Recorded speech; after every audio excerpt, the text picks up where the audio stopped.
Bismillahirrahmanirrahim. Assalamualaikum warahmatullahi wabarakatuh. Alhamdulillah pada malam hari yang ketujuh Mpok mendapatkan suatu yang luar biasa. Warga pun sampai nggak kebagian tempat. Saking banyak jamaah dari mana-mana nih ikut mendoakan Mpok. Itu bersyukur Mpok almarhumah semasa hidupnya juga baik, sekarang nih dikasih balasan yang benar-benar luar biasa baik, banyak yang mendoakan dari manapun. Itu jamaah tumpahnya luar biasa, lebih dari 3.000 sampai nggak bisa nampung. Persiapan sebelum 7 hari ini apa aja kira-kira Bang? Persiapannya kita tahunya kan jamaah musola At-Taqwa sama jamaah Masjid Al-Anwar itu kurang lebihnya paling sekitar 700 sampai 800 orang. Persiapannya ya seperti biasa, selayaknya kita tuh takziah kayak malam pertama sampai malam sekarang ini. Ternyata di luar dugaan kan jamaahnya membludak. Ya bahkan semua nih kayak pendakwa tuh nelpon-nelponin, Bang, nanti hadir ke sana, nanti hadir. Banyak juga yang nggak kebagian gitu. Jadi paling ya masih tetap silaturahmi kayak Ustadz Dery Sulaiman nih datang juga udah selesai kan acara gitu, tapi tetap mendoakan. Bang Idung berarti mempersiapkannya berapa orang untuk berapa orang gitu? 1.000. Iya 1.000. 1.000 tapi di luar dugaannya lebih dari 1.000. Mas, dalam kepergian 7 hari apa sih benar yang kerasa sebagai seorang suami? Momen yang kerasa ya ketika hari-hari kita kan selalu sama almarhumah nih ya. Kayak misalkan selalu masakin tiap hari ya kan, saya makan juga ditungguin, dipanggil-panggil pak makan dulu kayak gitu. Terus hari-hari ini ngomel paling pak biasaan lu naruh anduk sembarangan, taruh lagi di tempatnya kayak gitu. Hari-hari itu udah nggak ada lagi, hilang gitu. Tapi walaupun Mpok nggak ada, tetap di hatinya selalu ada Mpok gitu. Bang Idung sampai 7 hari ini sudah sempat dimimpiin belum sih? Untuk saat ini belum ya. Belum mimpin apa-apa kayak gitu, belum dapat alamat pun apa-apa. Mas, sampai sekarang masih belum kuat ngelihat fotonya Mpok Alfa di sudut rumah? Belum, dan banyak kan ibu kandung saya masih ada juga untuk menghibur saya ya. Lah ini kenapa dicopot-copotin gitu? Langsung saya nangis gitu. Ngeliatnya saya nggak jawab kayak gitu. Dan saya juga ngelihat rapi nih si kembar, ngeliat anak-anak juga masih sinar mata.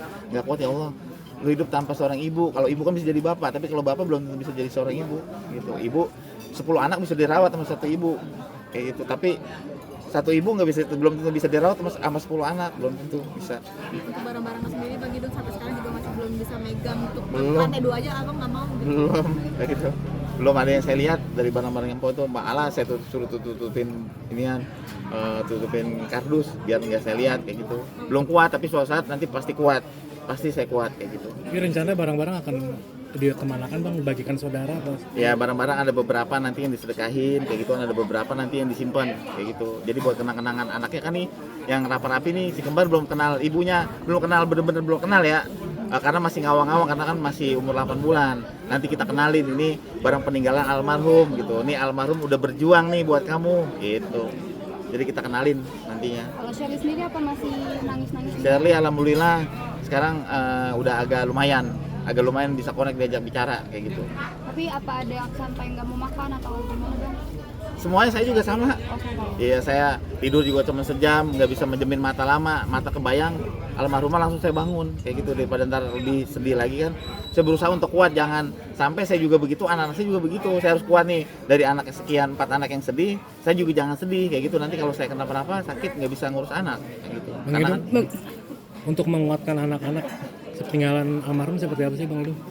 menguatkan anak-anak. Iya. Ya menguatkan anak-anak ya dari hati yang paling dalam ya harus makan kayak gitu kan, susu si kembar. Terus lu harus sekolah yang tinggi kayak gitu. Lu harus sekolah gitu. Kita harus bisa seperti selayaknya ada almarhum aja kayak gitu, ngajakin jalan-jalan anak-anak dan kemana kayak gitu. Biasa kan almarhum tuh suka ngajak jalan-jalan kemana kayak gitu, jadi nggak bisa diem, almarhumnya nggak bisa diem. Sekarang libur tuh ngajak jalan anak-anak sekeluarga kayak gitu. Kalau anak yang kedua sendiri gimana? Suka nyariin hal apa nggak bang? Baru tadi tuh ngobrol, Papa kita kan belum pulang ke rumah sana ya, ntar Mami pulang duluan kali ke sana ya, gitu. Saking polos ya tuh anak. Mami udah nggak pulang lagi deh. Mami tetap ada di rumah terakhirnya di sana nih di Kujaran, kayak gitu, di makam Kujaran, udah nggak kembali lagi.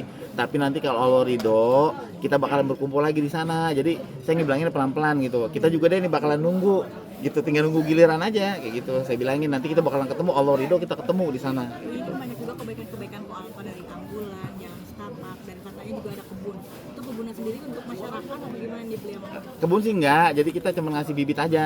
Ketika itu panen kita nggak jualin, kita kasih-kasihin tuh kayak cabe, kayak bawang, tomat, jagung itu. Jadi kita ngasih bibit aja kayak gitu. Jadi ada orang tua angkat tuh bener-bener baik juga, punya lahan.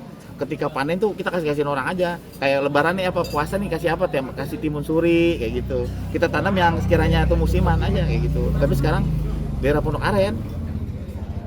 Bang, kan Pak Alpa baik banget. Abang juga maksudnya tahu, kita semua sama-sama tahu Pak Alpa sedermawan itu. Mungkin dari teman-teman sendiri kan katanya ada yang nawarin bantuan, ada yang apa gitu. Itu gimana sih Bang kalau Bang Indo sendiri Ya, nanggepin? banyak, dan saya tegaskan lagi, saya nggak pernah nolak pemberian seseorang. Saya nggak pernah menolak pemberian seseorang. Dikasih kita ambil, nggak dikasih kita jangan pernah minta kayak gitu. Karena itu yang saya tanamin sama Empo ya. Sampai sakitnya aja nggak boleh ada yang tahu. Kenapa? Katanya Pak, kita kan nggak boleh nyusahin orang. Kan lu yang ngajarin gua katanya. Kita jangan pernah nyusahin orang. Sekali lagi kita masih ada, terus kita pakai aja yang kita punya. Kalau nggak ada ya udah kita diam. Kayak gitu toh. Prinsipnya orang hidup buat mati kok gitu. Kayak yang nawarin pendidikan tuh udah maksudnya udah ada omongan gitu-gitu ke situ sih belum sih Bang? Kayak Bang John. Ada beberapa rekan Po kayak gitu kan, teman kan dalam kondisi saya juga masih kayak linglung ya, jadi belum ini aja gitu, belum jelas saya berbicaranya kayak gitu, karena saya masih linglung. Bentuknya seperti apa sih Bang Aji? Apanya? Lihat logo. Iya, seakan-akan ya almarhum masih di samping kayak gitu. Kadang saya bengong, asal jangan sendiri aja, saya nggak bisa sendiri, langsung ngeblank, harus ditemenin 1-2 orang. Bang, tapi sudah punya tabungan sendiri nggak sih sebelumnya Bu Alpa untuk anak-anak sekolah? Abang juga sudah. Untuk anak-anak sekolah, alhamdulillah ya, habis kepake buat semuanya. Yang kemarin waktu Empo masih almarhum ada sakit kan kita pakai gitu, ada bahkan udah beberapa kendaraan yang kita lepas buat bolak-balik itu aja ke Malaysia.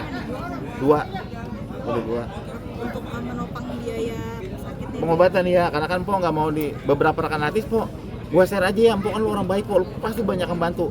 Gua tahu Po almarhum si ini si itu tuh abis-abisan, gua tahu penyakit kayak lu gitu. Ada beberapa untuk BBN kita tapi tetap enggak gitu.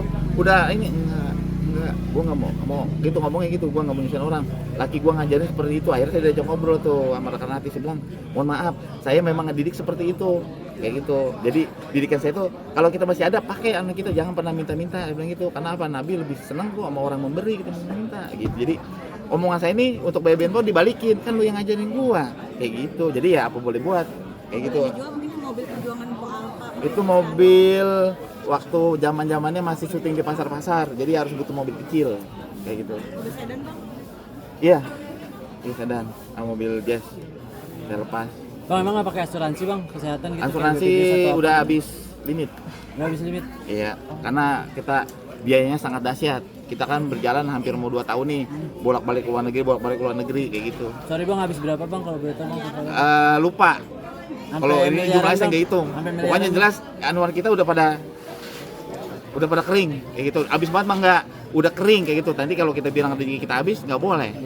Masih ada lah kayak gitu. Cuman ya yang gede-gede tuh udah selesai yang gede-gede, tapi ntar pelan-pelan rezeki itu akan kembali lagi kok kayak gitu. Allah maha mengasih rezeki. Untuk barang-barang Po Alfa sendiri udah dihibah-hibahin ke orang? Belum, karena kan belum, kondisi saya juga masih begini. Kalau kata orang tua juga nanti aja, kalau nggak 14 hari 40 hari kayak gitu baru kita sedekahin kayak gitu. Itu udah pasti disedekahin, karena kenapa, biar beliau juga lebih enak di sananya kayak gitu. Sally sendiri memposting bahwa akan ikut jejak ibunya sebagai Kenapa? Sally sendiri memposting ingin mengikut jejak ibunya menjadi seorang seniman. Mendukung atau Saya nggak terlalu ngakak anak ya, dia mau kemana pun saya ikutin selagi itu positif, baik. Misalnya dia mau jejak mamanya orang entertain, silakan. Saya nggak ada larang-larang apa. Tadi juga bi kakak dapat endorsean masih banyak nih Bi, gitu di IG kayak gitu. Silakan Kak, jalani kalau mau ngejalanin, kalau selagi itu positif baik, silakan. Saya nggak terlalu banyak kakak anak, selagi itu positif itu baik buat kebaikan, silakan. Gitu. Tapi Bang Idung tentang biaya Rafa dan Raffi apa suatu saat akan menerima penerimaan dari orang? Ya kan saya bilang, saya nggak pernah menolak pemberian seseorang. Kalau dikasih, saya ambil. Karena apa? Itu rezeki dari Allah melalui tangan hambanya. Kalau kita tolak, berarti kita manusia yang sombong. Ya kan? Berarti kita benar-benar tuh sombong kayak gitu. Saya ambil karena itu buat dia datang menawarkan saya kan karena Allah. Masa pemberian Allah kita tolak? Semua kan titipan kayak gitu. Saya juga bakalan pergi kayak gitu. Bang, ada rencana ziarah ke makam? Rencana ziarah ke makam tadi kan hari ini karena saya nggak bisa, karena kan masih banyak saudara, kerabat, rekan, masih banyak yang berdatangan. Jadi saya nggak enak ninggalin tamu. Tamu saya tetap saya muliakan kayak gitu. Nanti mungkin kalau udah nggak ada sepi tamu, insya Allah besok atau lusa saya akan berziarah ke makam almarhumah. Ada nazar Bang? Nazar apa? Beliau yang belum bisa. Oh, beliau nggak pernah nazar karena saya ajarin mah jangan pernah nazar. Nazar itu dosa, nantinya kita jadi miskin. Orang nazar, kalau niat kebaikan insya Allah catet. Niatin aja mah kayak gitu. Kalau nazar jangan, ngeri. Takutnya kan lupa, manusia kan tempatnya lupa salah dan dosa. Alhamdulillah selama saya pun nggak pernah nazar, beliau juga nggak pernah nazar nih mendiang. Cuman niat ada Pak. Rapi kan ulang tahun di bulan Oktober, si Petong ulang tahun di bulan September. Gimana kalau kita gabung? Oke, kita ajak anak yatim ya. Kita senang-senangin anak yatim di laut kayak gitu. Rezekinya akan dirayakan. Insya Allah ada rezeki saya jalanin kayak gitu. Siap, terima kasih. Ya. Makasih Bang Idung. Terima kasih banyak ya Bang Idung.